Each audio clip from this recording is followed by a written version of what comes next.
വെയില് ചായുന്നു, കരിയുന്നു കാടുകൾ, പുഴയിതാ വറ്റിയുരുകിയൂറുന്നു, നിഴലായി കണ്ണുനീരൊലിപ്പിച്ച് കൂട്ടുകാരി നീ എൻ്റെ വഴിയിലൂടൊഴുകുന്നു. വേനലിന്റെ വറുതിയിൽ വല്ലാതെ തളർന്നു പോകുന്ന മനസ്സുകൾക്ക് അറിവ് ഒരു പുഴയാകട്ടെ. Welcome to the river of knowledge. Josco jewellers Ashwamedham powered by Saras curry powder.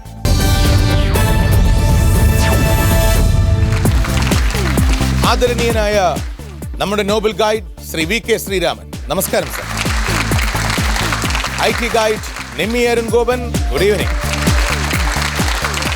പോയ ദിവസത്തിന്റെ മത്സരാന്ത്യത്തിൽ ഡോക്ടർ അമൃത വിജയൻ എന്ന മനഃശാസ്ത്രജ്ഞ യജ്ഞത്തിലെ ആദ്യ റൗണ്ട് വിജയിച്ചതിന് ശേഷം മത്സരം തുടരുകയായി.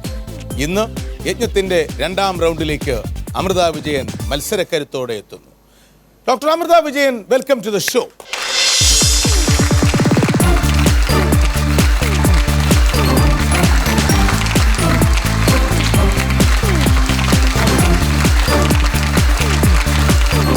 Good evening doctor Amrita. ഇന്നലെ മനസ്സ് അങ്കോളയിൽ വരെ പോയി ആളിനെ കണ്ടെത്താൻ, അല്ലേ? ഇന്ന് ഒരു സംഭവമാണ് വിചാരിക്കുന്നത്. All the best. Thank U.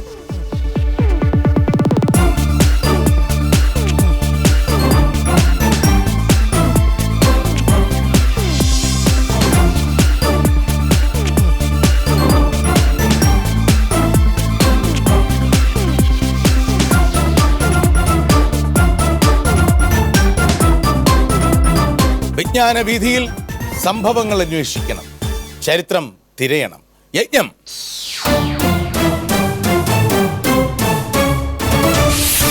Doctor Amrita Vijayan യജ്ഞത്തിലാണ്. All the best. Please. Sree V K Sreeraman, Amrita Vijayan മനസ്സിലോർത്ത സംഭവം നിങ്ങൾ അംഗീകരിക്കുന്നു? അംഗീകരിക്കുന്നു. And you are ready to help? Yes. യജ്ഞം.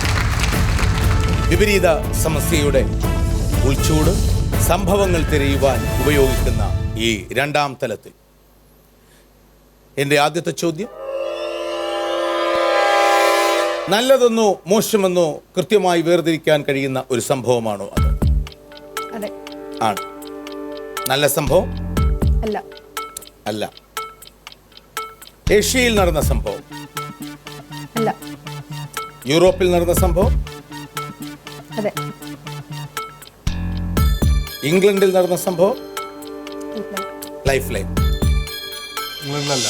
ഇംഗ്ലണ്ടിലല്ല, യൂറോപ്പിൽ തന്നെയാണ്. അഞ്ചാമത്തെ ചോദ്യം ലൈഫ് ലൈൻ ആയിരുന്നു. ആ സംഭവം രാഷ്ട്രീയം, കല, സാഹിത്യം ഇവയിലൊന്നുമായി ബന്ധപ്പെട്ടതാണ്? ഇല്ല.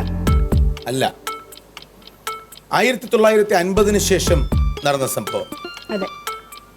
1980 ശേഷം? അതെ. 2000 ശേഷം? അല്ല. ആഫ്റ്റർ 1990? 1990-നും 2000-നും ഇടയിൽ യൂറോപ്പിൽ നടന്ന നല്ലതല്ലാത്ത ഒരു സംഭവം? അതെ. രാഷ്ട്രീയം, കലാ, സാഹിത്യവുമായി ബന്ധമില്ല. തീവ്രവാദം, മതപരമായ തീവ്രവാദം,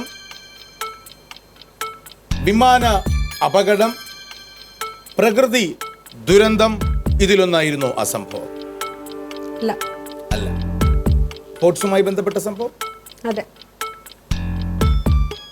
ഹാപ്പൻഡ് ആഫ്റ്റർ 95? നോ. അല്ല.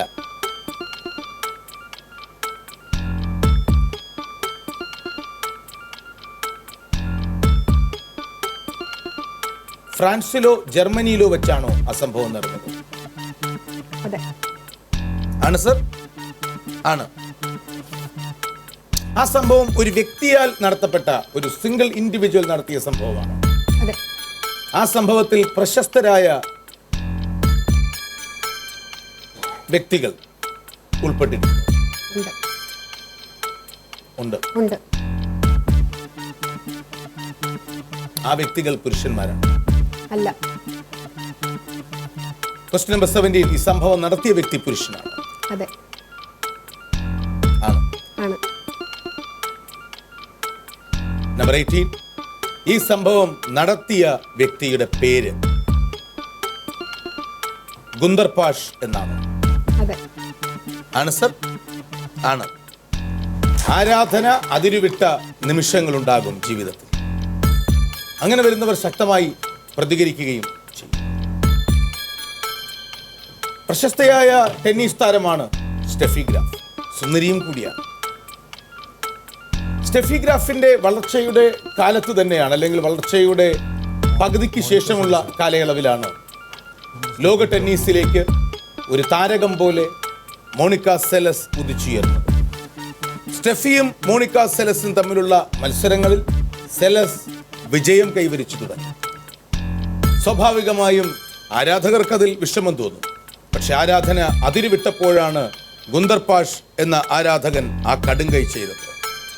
ഡോക്ടർ അമൃത വിജയൻ, താങ്കൾ വിചാരിച്ച സംഭവം സ്റ്റെഫി ഗ്രാഫിനോടുള്ള ആരാധന മൂത്ത് മോണിക്ക സെലൻസ് എന്ന ഉദിച്ചുയർന്ന ടെന്നീസ് താരത്തിന്റെ കരിയർ തന്നെ അപകടത്തിലാക്കും വിധത്തിൽ അവരുടെ പിൻഭാഗത്ത് കഠാര കൊണ്ട് ഗുന്ദർ പാഷ് സ്റ്റാബ് ചെയ്ത ഇൻസിഡന്റ് ആണോ? Was it the stabbing of Monica Seles by Gunther Parche? Sports ആയിരുന്നു വിഷയം അല്ലേ? അതോ കുപ്രസിദ്ധമായ കുപ്രസിദ്ധമായ 1993 ടെന്നീസ് കോർട്ടിൽ വെച്ച് മോണിക്ക സെലസിനു നേരെ നടന്ന അക്രമം.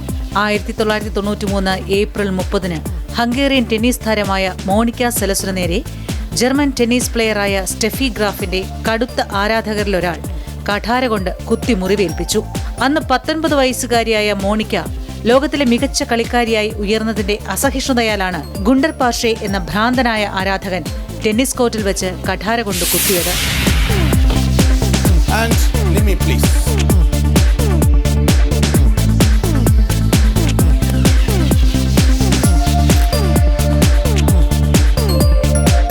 Congratulations ഈ അശോഭഹാരം. മെർ റിയൽറ്റേഴ്സ് നൽകുന്ന ക്യാഷ് അവാർഡ്. പിന്നെന്താ കയ്യിൽ ഒരു രഹസ്യം കൊടുത്തുവിടാൻ ശ്രീരാമൻ സർ പറഞ്ഞിട്ടുണ്ട്. അപ്പൊ അത് രഹസ്യമായിരിക്കണം. For you. Thank you. ഈ രഹസ്യം പരസ്യമായി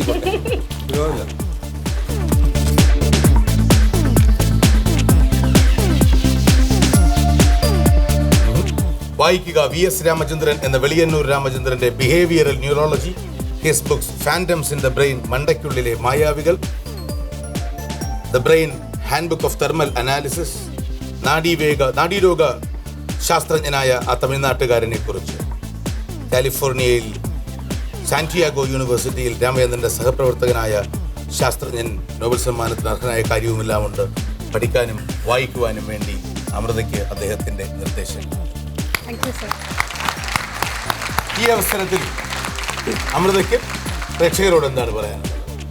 എത്ര ദൂരം ഈ മത്സരത്തിൽ മുന്നോട്ട് പോകാൻ പറ്റുമെന്നുള്ള കാര്യം എനിക്ക് അറിയില്ലായിരുന്നു. ഇതിൽ നിന്ന് കിട്ടുന്ന തുക എത്രയായിരുന്നാലും എൻ്റെ കരിയറിൽ ഞാൻ ചികിത്സിക്കുന്ന രംഗത്തുള്ള രോഗികൾക്ക് വേണ്ടി അത് ഉപയോഗിക്കാൻ പറ്റണം എന്നുള്ളതായിരുന്നു ഞാനിവിടെ വരുമ്പോഴുള്ള എൻ്റെ ഒരു ആഗ്രഹം. അതുപോലെ തന്നെ ഞാൻ ഇന്നലെ പറഞ്ഞതുപോലെ കുഞ്ഞുനാളിൽ വിദ്യാർത്ഥിയായിരുന്നപ്പോൾ ഞാൻ വളർന്ന് കണ്ടുവന്ന ഒരു മത്സരമാണ് അശ്വമേധം. പെട്ടെന്നത് നിന്നുപോയപ്പോൾ ആരാധകർക്കിടയിലെല്ലാം തന്നെ ഒരു വിഷമമുണ്ടായിരുന്നു. അതുപോലെ തന്നെ ഗ്രാൻഡ് മാസ്റ്ററെ പിന്നീട് കാണാതായപ്പോൾ ഒരു ആരാധകൻ്റെ ഇന്നലെ ഞാൻ മനസ്സിൽ ഒളിപ്പിച്ച കാര്യം കണ്ടുപിടിക്കാൻ പറ്റിയില്ല, എൻ്റെ മനസ്സ് വായിച്ചെങ്കിലും. പക്ഷേ ഇന്ന് ഞാൻ മനസ്സിൽ ഒളിപ്പിച്ച കാര്യം കണ്ടുപിടിച്ചു. പക്ഷേ കണ്ടുപിടിച്ച സംഭവത്തിന് പുറകിൽ എൻ്റെ മനസ്സിലൊരു കാര്യമുണ്ട് പറയുവാൻ. ഈ അശ്വമേധത്തിൻ്റെ കുളമ്പടികൾ നിർത്താതെ ഇങ്ങനെ പോകണം, ആരാധകരായ ഞങ്ങൾക്ക് എന്നും കേൾക്കണം.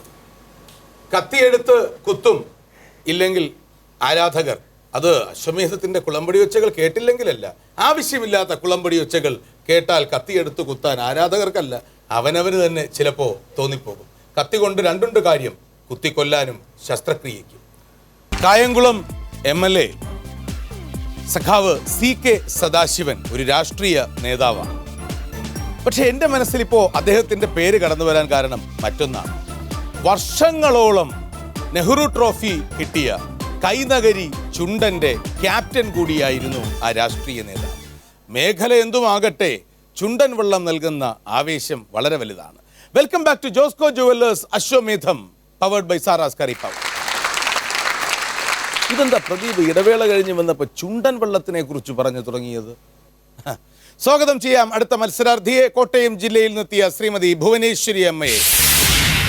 ഞാൻ കോട്ടയം ജില്ലയിലെ ദക്ഷിണ മൂകാംബിക ക്ഷേത്രം എന്നറിയപ്പെടുന്ന പനച്ചിക്കാട് പഞ്ചായത്തിൽ നിന്നാണ് ഞാൻ വരുന്നത്.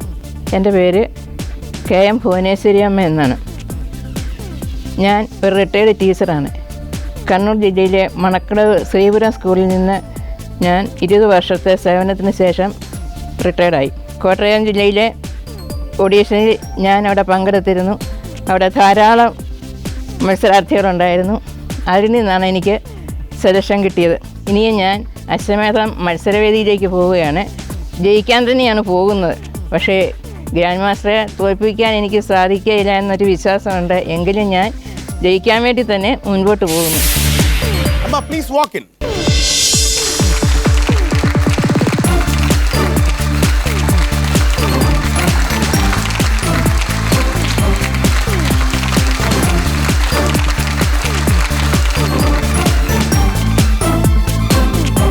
നമസ്കാരം. ഓഡിഷന് കോട്ടയം ജില്ലയിൽ വെച്ച് നമ്മൾ കണ്ടപ്പോ കോട്ടയം ലയൺസ് ക്ലബ് ഹാളിൽ വെച്ച് അമ്മ ഒരു വഞ്ചിപ്പാട്ട് അല്ലേ? അപ്പൊ ഞാൻ പറഞ്ഞു ഈ പാട്ട് എന്തായാലും ഞാൻ ഒറ്റയ്ക്ക് കേൾക്കില്ല, കേരളത്തിനെയും കേൾപ്പിക്കും. അമ്മ ഒരു വലിയ സംഗീതജ്ഞയൊന്നും, പക്ഷെ അമ്മയുടെ പാട്ട് ഈ പ്രായത്തിലും ഒരു ഊർജവും ഒരു ഓളവും ഉണ്ട് അല്ലേ? Ready, 1 2 3 start.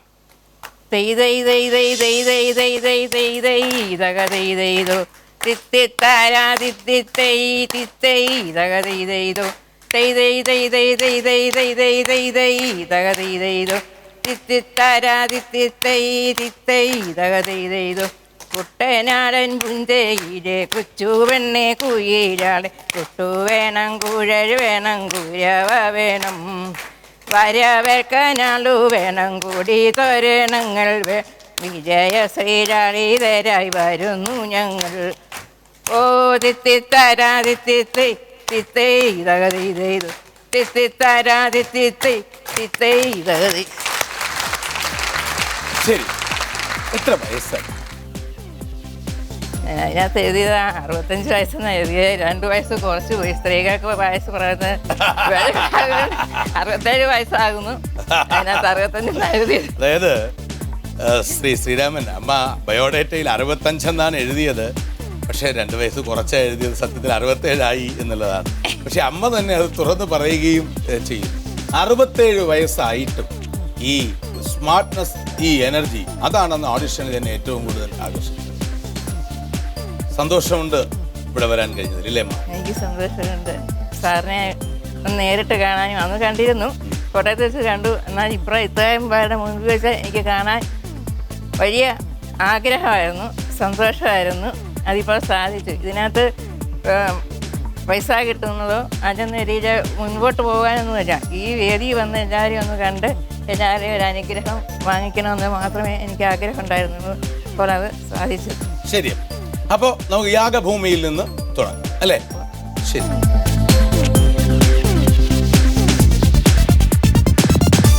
വഞ്ചിപ്പാട്ടും വള്ളംകളിയും കേരളത്തിന് സ്വന്തം. യാഗം.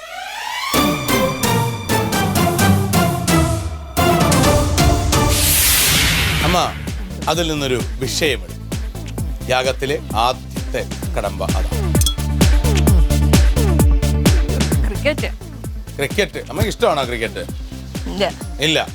സാധാരണഗതിയിൽ ഈ റൗണ്ടിൽ വിഷയം തിരിച്ചിടാൻ അനുവദിക്കില്ല. പക്ഷെ അമ്മയ്ക്ക് ക്രിക്കറ്റ് വേണ്ട, വേറെ എടുക്കാം. ചെറിയ ചില ഇത്തരം ദുസ്വാതന്ത്ര്യങ്ങൾ എനിക്കെടുക്കാം അല്ലേ? എന്താണ് അമ്മ വിഷയം? രാമായണം. തിരിച്ചിടാം. വെരി ഗുഡ് അമ്മ. ഇതാണ് ചിലപ്പോൾ നമുക്ക് തോന്നുന്ന ഓരോ തോന്നലും നന്മയിലേക്ക്, ശരിയിലേക്ക് നമ്മളെ നയിക്കും. അമ്മയ്ക്ക് ക്രിക്കറ്റ് അല്ല, രാമായണത്തിനെ കുറിച്ച് തന്നെയാണ് ഞാൻ ചോദിക്കേണ്ടത് എന്നത് ശരി തന്നെയല്ലേ പ്രിയപ്പെട്ട പ്രേക്ഷകരെ? അമ്മ, രാമായണത്തിനെ കുറിച്ച് ഞാനൊരു വാചകം പറയാം. അത് ശരിയോ തെറ്റോ എന്നമ്മ പറഞ്ഞാൽ മതി. രാവണന്റെ ഭാര്യയായിരുന്നു പതിവ്രതയായ മണ്ഡോദരി. ശരിയോ തെറ്റോ? ശരിയാണ്. രാവണന്റെ ഐശ്വര്യം, രാവണന്റെ ഭാര്യയായ മണ്ഡോദരിയായിരുന്നു. അമ്മ പറഞ്ഞ ഉത്തരം ശരി. മിർ റിയൽറ്റേഴ്സിന്റെ 1000 രൂപ അമ്മയ്ക്ക് സ്വന്തം. രണ്ടാം ബൗളിലേക്ക് അമ്മയ്ക്ക് വരാം. ശരി. ഇക്കുറി 2ാം റൗണ്ടിൽ ഒരു വിഷയം തരും. ശരീരം. അത് കുഴപ്പമില്ല, അതെല്ലാവർക്കും ഒരുപോലെ ബാധകമാണ് അല്ലേ സർ? ശരിയമ്മ. 2 ഉത്തരങ്ങൾ ഉള്ള ഒരു ചോദ്യം ഞാൻ ചോദിക്കും, അതിൽ നിന്ന് ശരി ഉത്തരം കണ്ടെത്തണം. മനുഷ്യന്റെ ശരീരത്തിൽ എത്ര എല്ലുണ്ട്? 106, 206. 206 ശരിയായ ഉത്തരമാണമ്മ. മിർ റിയൽറ്റേഴ്സിന്റെ 2500 രൂപയുടെ സമ്മാനം. ഇനി 3ാമത്തെ വിജ്ഞാനകോണം. നാണയങ്ങൾ. കുഴപ്പമില്ല, നാണയങ്ങളെ കുറിച്ച് അമ്മയ്ക്ക് ഉത്തരം പറയാൻ പറ്റുന്ന ഒരു ചോദ്യം തന്നെ ഞാൻ ചോദിക്കാം. പണ്ട് ഒരു രാജാവ് ആ രാജ്യത്തിലെ നാണയങ്ങളുടെ ലോഹം മാറ്റി. അതിൻ്റെ ഭാഗമായി ആളുകൾ ഒരുപാട് കള്ള നാണയങ്ങൾ ഉണ്ടാക്കാൻ തുടങ്ങി. അതോടെ അദ്ദേഹത്തിൻ്റെ തീരുമാനം പിൻവലിച്ചു, പുനഃപരിശോധിച്ചു. ചരിത്രത്തിലെ വിഡ്ഢിത്തങ്ങളുടെ കൂട്ടത്തിൽ അത് പെടുന്നു. അദ്ദേഹത്തെ വൈസസ്റ്റ് ഫൂൾ, മഹാനായ വിഡ്ഢി എന്നും പറയും. ആരായിരുന്നു ആ രാജാവ് എന്നാണ് ചോദ്യം. ഞാൻ 3 ഉത്തരങ്ങൾ തരാം. ബാബർ, അക്ബർ, മുഹമ്മദ് ബിൻ തുഗ്ലക്. ശരിയായ ഉത്തരമാണമ്മ, ശരിയായ ഉത്തരമാണ്. കൺഗ്രാറ്റുലേഷൻസ്. മിർ റിയൽറ്റേഴ്സിന്റെ 5000 രൂപയുടെ സമ്മാനം. ഇനി ഈ റൗണ്ടിലെ 4ാമത്തെ ചോദ്യം ഒരു ദൃശ്യത്തെ ആസ്പദമാക്കിയുള്ളതാണ്. പ്ലീസ്.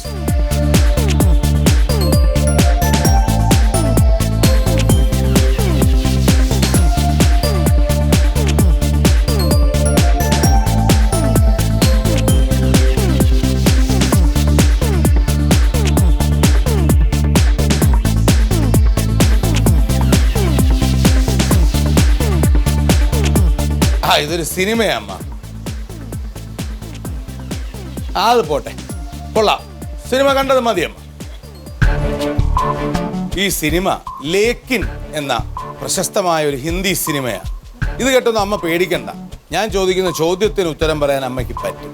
കാരണം എൻ്റെ ചോദ്യം ഈ ലേക്കിൻ നിർമ്മിച്ചത് ആര് എന്നാണ്. അത് ചോദിക്കാൻ കാരണം ഈ ലേക്കിൻ നിർമ്മിച്ചത് അമ്മയോളം പ്രായമുള്ള വളരെ പ്രശസ്തയായ ഒരു ഗായികയാണ്. ആരാണ് ലേക്കിൻ നിർമ്മിച്ചത്? ലതാ മങ്കേഷ്കർ. കേട്ടില്ല. ലതാ മങ്കേഷ്കർ. ലേക്കിൻ നിർമ്മിച്ചതോ? നോക്കാം. ലേക്കിൻ നിർമ്മിച്ചത് ആരാ? നോക്കട്ടെ. ലതാ മങ്കേഷ്കർ. ശരിയായ ഉത്തരമാണമ്മ. കൺഗ്രാറ്റുലേഷൻസ്. ലതാ മങ്കേഷ്കർ. മിർ റിയൽറ്റേഴ്സിന്റെ 10000 രൂപ അമ്മയ്ക്ക് സ്വന്തം. എനിക്ക് സന്തോഷമായി. ഞാൻ ഈ ഉത്തരം അമ്മ പറയണേ എന്ന് സത്യത്തിൽ ആത്മാർത്ഥമായി പ്രാർത്ഥിക്കുകയും ആഗ്രഹിക്കുകയും ചെയ്യുകയായിരുന്നു ചോദിച്ചത്. വെരി ഗുഡ് അമ്മ. ശ്രീ വി കെ ശ്രീരാമൻ, ഈ അശ്വമേധം എന്ന പ്രോഗ്രാമിന്റെ 2ാം വരവിന്റെ ടാഗ് ലൈൻ അറിവിന്റെ ജനകീയ വിപ്ലവം എന്നതാണ്. അതുകൊണ്ട് തന്നെ IT സ്പെഷ്യലിസ്റ്റുകളോടും ഉന്നത ബിരുദങ്ങൾ നേടിയവരോടും വൈജ്ഞാനിക പ്രക്രിയകളിൽ ഏർപ്പെടുന്ന ഭൂത സംഭവം അല്ല. എല്ലാ മനുഷ്യരെയും ഒന്നായി തന്നെ കാണുകയും എല്ലാവരിലും ഒളിഞ്ഞിരിക്കുന്ന അറിവിൻ്റെയും നന്മയുടെയും ശേഖരങ്ങൾ പരസ്പരം പങ്കുവയ്ക്കുകയും പ്രേക്ഷകരുടെ മനസ്സുകളിലേക്ക് എത്തിക്കുകയും ചെയ്യുന്ന ഒരു ജനകീയ വിപ്ലവം. അതിന് ശ്രീമതി ഭുവനേശ്വരി അമ്മ ഏറ്റവും മികച്ച ദൃഷ്ടാന്തവും സാക്ഷിയും. ശരിയല്ലേ? ശരിയാണ്. എന്താണ് ഇനി അമ്മ ചെയ്യാൻ പോകുന്നത്? മത്സരത്തിൽ നിന്ന് പിൻവാങ്ങുന്നു അതോ മത്സരത്തിൽ മുന്നോട്ട് പോകും? നെഞ്ചിടിപ്പിൽ അറിവുമായി ശ്രീമതി ഭുവനേശ്വരി അമ്മ യാഗം വിജയപൂർണമായി കീഴടക്കി. യജ്ഞത്തിന്റെ വേദിയിലേക്ക് അമ്മ എത്തുമോ അതോ മത്സരത്തിൽ നിന്ന് തുക കാരണം പിന്മാറുമോ? പിന്മാറിയാൽ അമ്മയ്ക്ക് ഈ തുക അഷ്വേർഡാണ്. എന്നാൽ മുന്നോട്ട് പോയി പരാജയപ്പെട്ടാൽ അമ്മയ്ക്ക് കിട്ടുന്ന സമ്മാനത്തുകയിൽ ഗണ്യമായ ഇടിവുണ്ടാകും. എന്തായിരിക്കും അമ്മയുടെ തീരുമാനം? Let's count down.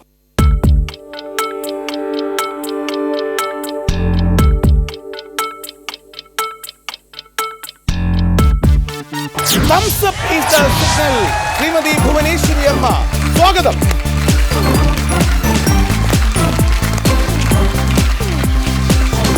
തിരികെ വീണ്ടും സ്വാഗതം. അമ്മ, ഈ പ്രേക്ഷകരും ഞാനും കേരളത്തിലെ ടെലിവിഷൻ പ്രേക്ഷകരും അമ്മയുടെ തീരുമാനം എന്തെന്നറിയാൻ വളരെ ആകാംക്ഷയോടെ കാത്തിരുന്നു. കാരണം അമ്മ തീർത്തും വ്യത്യസ്തയായ ഒരു മത്സരാർത്ഥിയാണ്. കേരളത്തിലെ ജനതയുടെ ഒരു പ്രതിഷേധമാണ്, അവരുടെ ഒരു പ്രതീകമാണ്, അവരുടെ പ്രതിനിധിയാണ് അമ്മ. അതുകൊണ്ട് തന്നെ അമ്മയുടെ തീരുമാനം എന്താകും? പണത്തിനാണോ അതോ അറിവിന്റെ പങ്കുവയ്ക്കലിനാണോ കൂടുതൽ മൂല്യം നൽകുക എന്നറിയാൻ ഞങ്ങൾ കാത്തിരുന്നു. അമ്മ കൂടുതൽ മൂല്യം നൽകിയത് പണത്തിനേക്കാളേറെ അറിവിനാണ്. Please put your hands together.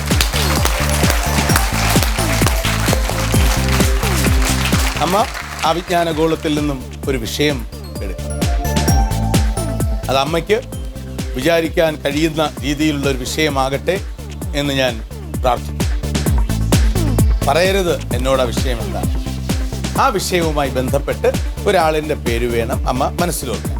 അത് ശ്രീ വി കെ ശ്രീരാമന്റെ അരികിലേക്ക് അമ്മയ്ക്ക്.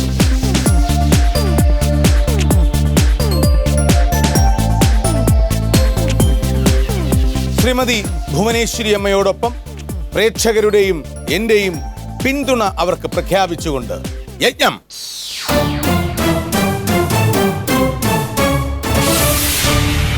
അമ്മ ആളിനെയൊക്കെ മനസ്സിൽ വിചാരിച്ചു. മനസ്സിന്റെ മണിച്ചപ്പിൽ ഒരാളുണ്ട് ഇപ്പോ. ശരി, അമ്മ വിചാരിച്ച പേര് ശ്രീ വി കെ ശ്രീരാമൻ താങ്കൾ അംഗീകരിക്കുന്നു? അംഗീകരിക്കുന്നു. അമ്മയെ സഹായിക്കാൻ കമ്പ്യൂട്ടർ മുഖേന അമ്മയ്ക്ക് ആവശ്യമുള്ള വിവരങ്ങൾ നൽകാൻ നിമ്മി തയ്യാറാണ്? തയ്യാറ്. അമ്മ ഈ കസേരയിൽ.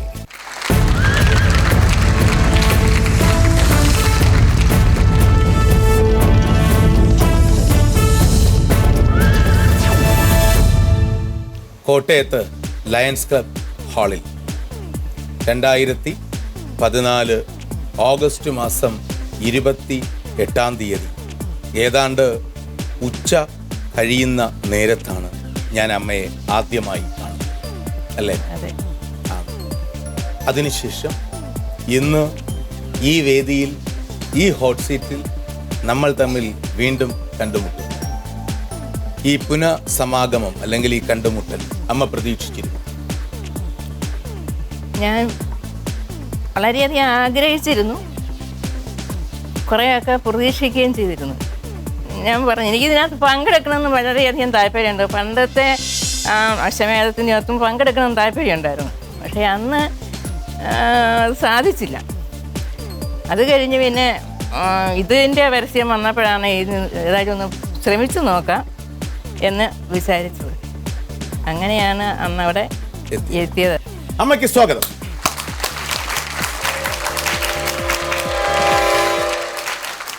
അമ്മ വിചാരിച്ച വ്യക്തി ഒരു പുരുഷനാണോ? അതെ. അതെ. ജീവിച്ചിരിപ്പുണ്ടോ? ഇല്ല. ഇല്ല. സാധാരണഗതിയിലാണോ മരിച്ചത്? അതെ. അതെ. ഇന്ത്യക്കാരൻ? അതെ. മലയാളി? മലയാളി. രാഷ്ട്രീയം, കല, സാഹിത്യം ഇതിലൊന്നാണോ അദ്ദേഹത്തിന്റെ പ്രധാന പ്രവർത്തന മേഖല? ആണ്. രാഷ്ട്രീയം? അതെ. ആണ്. അതെ. 1950 ശേഷം മരിച്ച ആളാണോ? അതെ. 80 ശേഷം? അതെ. അദ്ദേഹം മന്ത്രി പദവി അലങ്കരിച്ചിട്ടുണ്ടോ? ഉണ്ട്. ഉണ്ട്.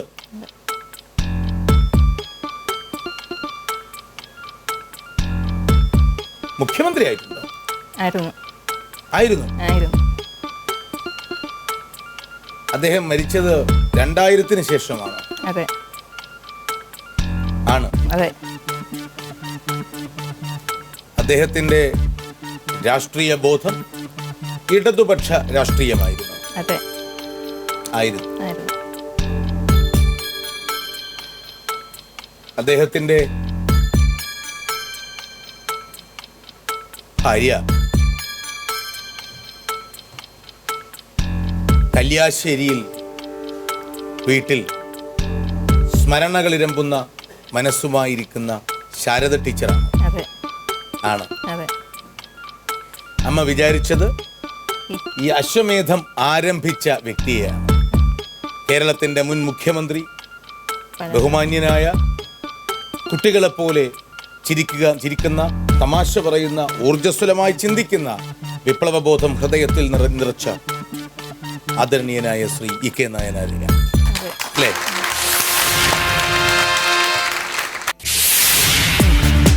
സഖാവ് EK നായനാർ. ഏറമ്പാല കൃഷ്ണൻ നായനാർ എന്ന സഖാവ് EK നായനാർ കേരളത്തിന്റെ മുഖ്യമന്ത്രിയും CPIM-ന്റെ കരുത്തുറ്റ നേതാവുമായിരുന്നു. 1980 മുതൽ 81 വരെയും 1987 മുതൽ 91 വരെയും 1996 മുതൽ 2001 വരെയും കേരളത്തിന്റെ മുഖ്യമന്ത്രിയായിരുന്നു.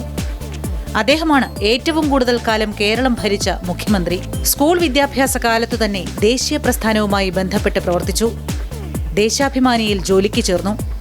വടക്കേ മലബാറിലെ കർഷകരെ സംഘടിപ്പിച്ചു. 1964 ദേശീയ കൗൺസിലിൽ നിന്നും ഇറങ്ങിപ്പോന്നവരിൽ ഒരാളായിരുന്നു നായനാർ. 2004 മെയ് 19 അദ്ദേഹം അന്തരിച്ചു. കണ്ണൂർ കല്യാശ്ശേരി സ്വദേശിയായ സഖാവിന്റെ ജീവിത പങ്കാളി ശാരദ ടീച്ചറാണ്.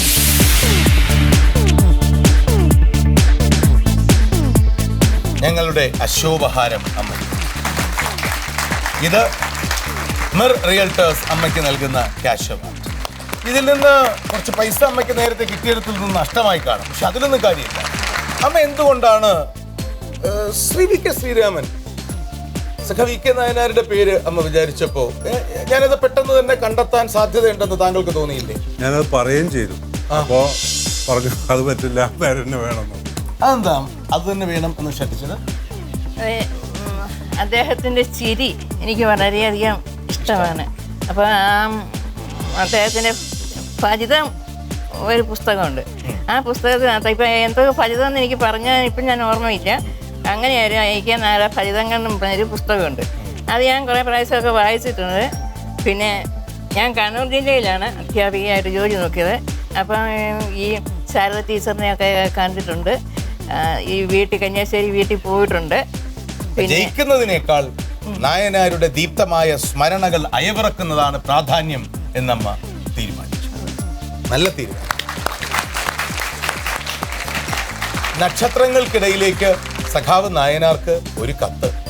അങ്ങ് ആരംഭിച്ച അശ്വമേധത്തിൽ ഇപ്പോൾ ഒരുപാട് പേർ അങ്ങയുടെ പേര് സ്മരിച്ചുകൊണ്ടേയിരിക്കുന്നു. അതിന് കാരണം ഇതാണ്. അങ്ങയുടെ ഭൗതിക ശരീരം മേഘങ്ങൾക്കിടയിലേക്കോ നക്ഷത്രങ്ങൾക്കിടയിലേക്കോ യാത്ര ചെയ്തിട്ടുണ്ടാകാം. പക്ഷെ അങ്ങ് ഇവിടെ തന്നെയുണ്ട്, ഞങ്ങളുടെ ഇടയിൽ, ഞങ്ങളുടെ ഹൃദയമിടിപ്പുകളിൽ. ഇനി വരുന്നത് കൊല്ലം ജില്ലയിൽ നിന്നും രാധാശാലിനി എന്ന വീട്ടമ്മയാണ്. എൻ്റെ പേര് രാധാശാലിനി എന്നാണ്. ഞാൻ കൊല്ലം ജില്ലയിലെ പുനലൂരിനടുത്തുള്ള ഇളമ്പൽ എന്ന സ്ഥലത്തു നിന്നാണ് വരുന്നത്.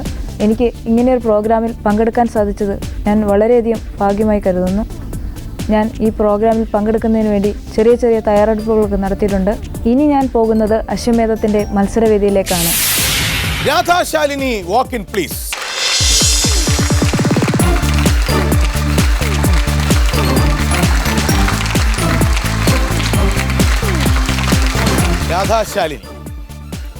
രാധാശാലിനി കൊല്ലം ജില്ലയിൽ നിന്നാണ് വന്നത്. രാധാശാലിനി ഉച്ചത്തിൽ സംസാരിക്കണം. ഓഡിഷന് കൊല്ലത്ത് വന്നപ്പോൾ രാധാശാലിനിയുടെ ശബ്ദം വളരെ താഴ്ന്നിരുന്നു. അപ്പോൾ എന്നോടൊപ്പം ഉണ്ടായിരുന്ന ആളുകളിൽ ചിലർ ചോദിച്ചു, യോ ഈ മത്സരാർത്ഥിയെ നമ്മൾ മത്സരത്തിന് ക്ഷണിച്ചാൽ അപ്പോഴും പതിയെ സംസാരിക്കില്ല. അപ്പൊ ഞാൻ പറഞ്ഞു, പാവങ്ങളും വേണ്ടേ? ശബ്ദം പതിയെ ആയിപ്പോയി എന്നതുകൊണ്ട് ഒരാളിനെ നിങ്ങൾ ധീരയല്ല എന്ന് കരുതരുത്. ഇന്ന് ഉച്ചത്തിൽ സംസാരിക്കാം. ശരി സാർ. റെഡി? ശരി സാർ. 6 മാസം പ്രായമാണ് കുഞ്ഞിന്. അതെ സാർ. എന്താ പേര് കുഞ്ഞിന്റെ? ഹരികൃഷ്ണൻ. ഹരികൃഷ്ണൻ. ഭർത്താവ് എന്ത് ചെയ്യും? സെയിൽസ് ടാക്സ് ഇൻസ്പെക്ടറാണ്. Sales tax inspector. രാധാശാലിനിക്ക് ആശംസകളോടെ അശ്വമേധത്തിന്റെ യാഗത്തിലേക്ക് സ്വാഗതം. യാഗഭൂമി.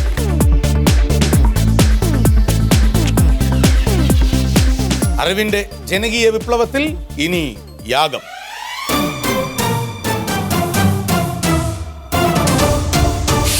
രാധാശാലിനി, ആൾ ദ ബെസ്റ്റ്. യാഗം, ആദ്യ കടമ്പ, ആദ്യ വിജ്ഞാനഗോളം ഒരു വിഷയം തിരഞ്ഞെടുത്തോളൂ. നന്നായി ഷഫിൾ ചെയ്ത് ഇവിടെ നിന്നെങ്കിലും ഒരു വിഷയം. എന്താണ് വിഷയം? വൈദ്യശാസ്ത്രം. വൈദ്യശാസ്ത്രം. ട്യൂഷൻ ടീച്ചർ കൂടിയല്ലേ? തിരികെ നിക്ഷേപിച്ചു. ശരി, ഞാൻ പറയുന്ന വാചകം ശരിയോ തെറ്റോ എന്ന് മാത്രം പറഞ്ഞ് നമ്മൾ ആരംഭിക്കും. കൃത്യമായി പറയണം, തെറ്റിക്കരുത്. ബട്ടർഫ്ലൈ സിൻഡ്രോം ഒരു ജനിതക രോഗമാണ്. ശരിയോ തെറ്റോ?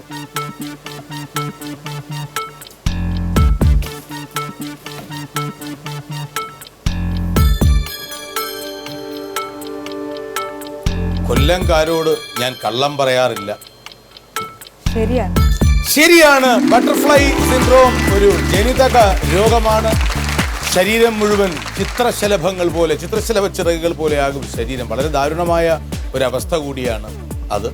കൊല്ലം ജില്ലയിലെ ഞങ്ങളുടെ വളരെ പ്രിയങ്കരനായ ഒരു സുഹൃത്ത്, ഒരു ട്രേഡ് യൂണിയൻ നേതാവിൻ്റെ മകൾ ഈ രോഗബാധിതയാണ്. കൺഗ്രാറ്റുലേഷൻസ്. മിർ റിയൽറ്റേഴ്സ് നൽകുന്ന 1000 രൂപ സമ്മാനം. ഇനി 2000 രൂപയുടെ രണ്ടാം വിജ്ഞാന ഗോളത്തിൽ. ശരി, എന്താണ് വിഷയം? പുരസ്കാരം. പുരസ്കാരം. ഇപ്പോ അർജുന പുരസ്കാരം ലഭിച്ച വ്യക്തികൾ ഒരുപാട് പേര്. ഞാൻ ഇനി പറയുന്ന 2 മലയാളികളിൽ ആർക്ക് അർജുന പുരസ്കാരം ലഭിച്ചു ഈ വർഷം? റെഡി? ശരി സർ. പറയോ? പറയാം. ധൈര്യമായി പറഞ്ഞൂടെ? അറിയാം. 5 പേരുടെയും പേരറിയാം. Very good. ഇല്ല, 5. അപ്പോൾ ഇതാ സിമ്പിളായ 2 ഉത്തരങ്ങൾ. ഒന്ന് ടോം ജോസഫ്, മറ്റൊന്ന് Udayakumar. Tom Joseph. Tom Joseph. ശരിയായ ഉത്തരം 2500 rupees ഫ്രം മിർ റിയൽറ്റേഴ്സ്. ബാക്കി 4 പേരുടെ പേര് പറയാം. മലയാളികളുടെ ടോം ജോസഫിനെ അറിയാം, കാരണം അവഗണിക്കപ്പെട്ടത് കൊണ്ട് ടോം ജോസഫിനെ ഓർമ്മിച്ചു. ഉദയകുമാറും ഈയിടെ വാർത്തയിൽ ഉണ്ടായിരുന്നു, കാരണം ആകസ്മികമായി അദ്ദേഹം നമ്മെ വിട്ട് പോയി. ശരി, അടുത്ത വിജ്ഞാനഗോളത്തിൽ.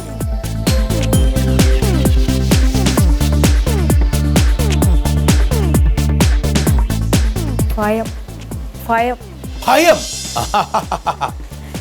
ഭയം. ഒരു ഭാര്യയല്ലേ? ഭാര്യ എന്ന് തന്നെ പറയണം, ഭയം എന്ന് പറയണ്ട. ഭയം. Very good.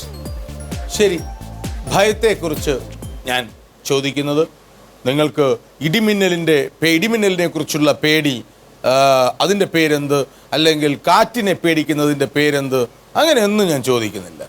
പകരം രാധാലക്ഷ്മി എന്ന വീട്ടമ്മയോട് ഞാൻ ചോദിക്കുന്നത് വളരെ നിസ്സാരമായ ഒന്നാണ്. കൃഷ്ണൻ, പരമശിവൻ, അർജുനൻ, ഇതിൽ ആരുടെ 10 പര്യായങ്ങൾ ജപിച്ചാൽ ഭയം മാറും എന്നാണ് പറയുന്നത്?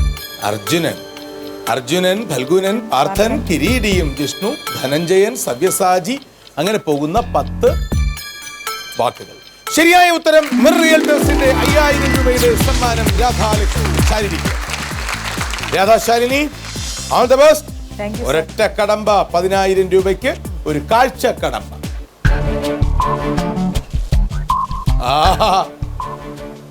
ഏത് പാതിരാത്രിയുടെ കൂരിരുട്ടിലും ഈ മുഖം നമ്മൾ മറക്കില്ല. മറക്കോ ശ്രീ വി കെ ശ്രീരാമൻ?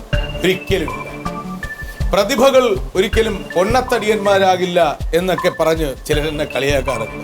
അതുകൊണ്ട് ഞാൻ പ്രതിഭയല്ല എന്ന് ഞാൻ സമ്മതിക്കാറുണ്ട്.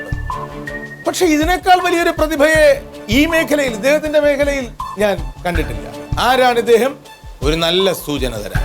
ആ സൂചന കേട്ടാൽ പറയും. ഇദ്ദേഹം പറഞ്ഞു, ഇദ്ദേഹം എഴുതി ഇങ്ങനെ: എന്തുകൊണ്ട് എൻ്റെ കവിത മരങ്ങളെയും പൂക്കളെയും പുൽമേടുകളെയും കുറിച്ച് പാടുന്നില്ല എന്ന് ഞാൻ നിനക്ക് പറഞ്ഞു തരാം. വരൂ, ഈ തെരുവീഥികളിലെ രക്തം നോക്കൂ. Come and see the blood in the street.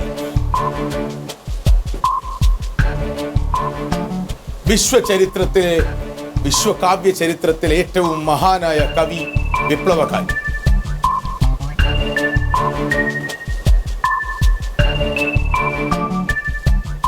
ചിലിയുടെ താഴ്വാരങ്ങളിൽ ജീവിച്ചു. സാൽവഡോർ അലൻഡെയുടെ ആത്മമിത്രമായിരുന്നു. കഴിയുമീ രാവനിക്കേറ്റം, എന്താണ് ശ്രീ വി കെ ശ്രീരാമൻ? ഏറ്റവും ദുഃഖഭരിതമായ വരികൾ എഴുതുവാൻ. മലയാളി ഏറ്റവും കൂടുതൽ അറിയുകയും ഇഷ്ടപ്പെടുകയും ചെയ്യുന്ന വിദേശ കവി.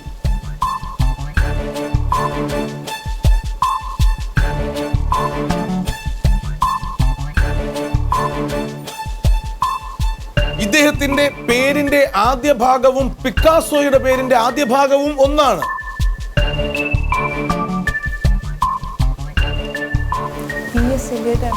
എന്താണ്? ടി.എസ്. എലിയട്ടോ? പിക്കാസോയുടെ പേരിന്റെ ആദ്യ ഭാഗം എന്താ? വരൂ രാധാശാരി, സാരമില്ല, വരൂ. മലയാളി ഏറ്റവും കൂടുതൽ അറിയുന്ന വിദേശ കവി ആര് എന്ന ചോദ്യത്തിന് ഒരുപാട് ഉത്തരങ്ങളൊന്നും ഒരുപാട് തർക്കങ്ങളൊന്നും ഉണ്ടാകുമെന്ന് ഞാൻ വിശ്വസിക്കുന്നു. ഇദ്ദേഹം നോബൽ സമ്മാനിതനാണ്. ഈ പ്രപഞ്ചത്തിലെ, ഈ പ്രകൃതിയിലെ ഏറ്റവും ശക്തനായ കലാപകാരികളിൽ ഒരാളായ കവിയാണ് ഇദ്ദേഹം. ചിലിയായിരുന്നു രാജ്യമെന്ന് ഞാൻ പറഞ്ഞു. അലൻഡയുടെ സ്നേഹിതനാണെന്ന് ഞാൻ പറഞ്ഞു. പിക്കാസോയുടെ പേരിന്റെ ആദ്യമാണ് എന്ന് പറഞ്ഞു. എന്താണ്? ഒരവസരം പറയൂ, ആ പേര് പറയൂ. ഇപ്പൊ പറഞ്ഞ പേരെന്താണ്? Thomas More. അല്ല, സോറി. എനിക്ക് ഖേദമുണ്ട് രാധാശാലിനിയുടെ പുറത്താകലിൽ. രാധാശാലിനി, അൺഫോർച്ചുനേറ്റ്ലി രാധാശാലിനി ഈ മത്സരത്തിൽ നിന്ന് പുറത്താണ്.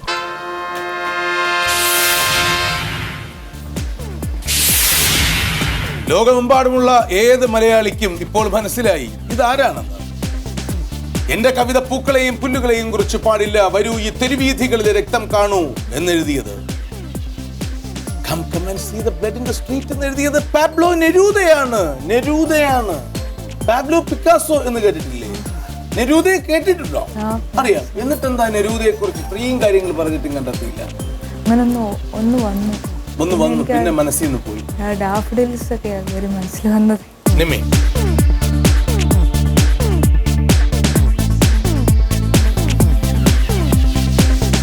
കൊല്ലം ജില്ലക്കാരിയാണ്. കേരളത്തിന്റെ ഏറ്റവും വലിയ ജനകീയ കലാകാരൻ. നൃത്തവും വലിയ വെളിച്ചങ്ങളും ഒന്നുമില്ലാതെ മണിക്കൂറുകളോളം തൻ്റെ ചാതുരി കൊണ്ട്, തൻ്റെ പ്രതിഭ കൊണ്ട് വലിയ ആൾക്കൂട്ടങ്ങളെ പിടിച്ചിരുത്തിയിരുന്ന സാക്ഷാൽ വി സാംബശിവനും കൊല്ലം ജില്ലക്കാരനാണ്. മലയാളികളുടെ മനസ്സിലേക്ക് തൻ്റെ കഥകൾക്കിടെ പലതവണ സാംബശിവൻ നെരൂദയെ എത്തിച്ചിട്ടുണ്ട്. ശരി, അശ്വമേധത്തിന്റെ അശോപഹാരം മിർ റിയൽറ്റേഴ്സ് നൽകുന്ന വഴിയിൽ പതറി വീണപ്പോൾ നൽകുന്ന ഒരു സാന്ത്വന ക്യാഷ് അവാർഡ്. ഐസക് ന്യൂട്ടൻ അറിയാം? ഐസക് ന്യൂട്ടന്റെ തലയിൽ എന്താ വീണേ? ഈ ആപ്പിൾ തലയിൽ വീണത്, ഐസക് ന്യൂട്ടന്റെ തലയിൽ ആപ്പിൾ വീണത് കൊണ്ട് നമ്മൾ എന്താ പഠിച്ചത്? എന്താ രമ്യ പഠിച്ചത്? ഗുരുത്വാകർഷണ നിയമം, ഗ്രാവിറ്റി അല്ലേ? ആണോ? അല്ല, അതൊക്കെ ക്ലാസ്സിൽ പഠിച്ചതും അധ്യാപകര് പഠിപ്പിച്ചതും ശാസ്ത്രജ്ഞന്മാർ പഠിപ്പിച്ചതും എന്നല്ല. എന്നെ സംബന്ധിച്ചിടത്തോളം എന്നോട് ചോദിച്ചാൽ ഞാൻ പറയും അതൊക്കെ ഇതിന്റെ ഭാഗമായി കണ്ടുപിടിക്കപ്പെട്ടതും അധ്യാപകരും പഠിപ്പിച്ചതാണ്. ഈ ആപ്പിൾ എന്ത് പഠിപ്പിച്ചു എന്ന് ചോദിച്ചപ്പോ എനിക്ക് പെട്ടെന്ന് തോന്നുന്ന 2-3 കാര്യങ്ങളിൽ. ഒന്ന്, ഒരാൾ റോഡിലൂടെ നടന്നപ്പോ ചെറിയ വള്ളികളിൽ വലിയ മത്തങ്ങ കിടക്കുന്നു, വലിയൊരു തേന്മാവിൽ നിറയെ കണ്ണിമാങ്ങ. ഇയാൾ പറഞ്ഞു ഈ ഈശ്വരൻ എന്ന സങ്കല്പം ഒരു വിഡ്ഢിയാണ്. ഈ ചെറിയ വള്ളിയിൽ വലിയ മത്തങ്ങയും വലിയ മാവിൽ ചെറിയ മാങ്ങയും. ഇത് മനസ്സിലാലോചിച്ചത് മാവിൽ തലയിൽ ഒരു മാങ്ങ വന്നു വീണു. ഇയാൾ പറഞ്ഞു അല്ല, ഈശ്വരൻ ഭയങ്കര ബുദ്ധിമാനാണ്, മത്തങ്ങ ആയിരുന്നെങ്കിൽ എൻ്റെ കാര്യം ബുദ്ധിമുട്ടായേനെ. കാരണം ബ്യൂട്ടി ഓഫ് ഐറണീസ് ആണ് ഈ ലോകത്തിലുള്ളത്. പിന്നൊന്നുകൂടി പഠിപ്പിച്ചു. ആപ്പിൾ മുകളിലേക്ക് ഇട്ടാൽ താഴെ വീഴും. എന്ത് വീഴും? ആപ്പിൾ. ഈ ഉപഹാരം മുകളിലേക്ക് ഇട്ടാൽ എന്ത് വീഴും? എന്ത് വീഴും? ഉപഹാരം വീഴും. ഈ ചെക്ക് മുകളിലേക്ക് ഇട്ടാൽ ചെക്ക് താഴെ. മുകളിലേക്കിട്ടാൽ സ്നേഹവും നിങ്ങളിലേക്ക് താഴെ വീഴും. മുകളിലേക്ക് നിങ്ങൾ വലിച്ചെറിയുന്നത് തിന്മയാണെങ്കിൽ അതും ഭിത്തിയിലെ പന്ത് പോലെ നിങ്ങളിലേക്ക് തിരിച്ചെത്തും. വലിച്ചെറിയേണ്ടത് തിന്മയാണ്, നന്മയുടെ മാതളങ്ങളല്ലേ. Good night from GS Pradeep.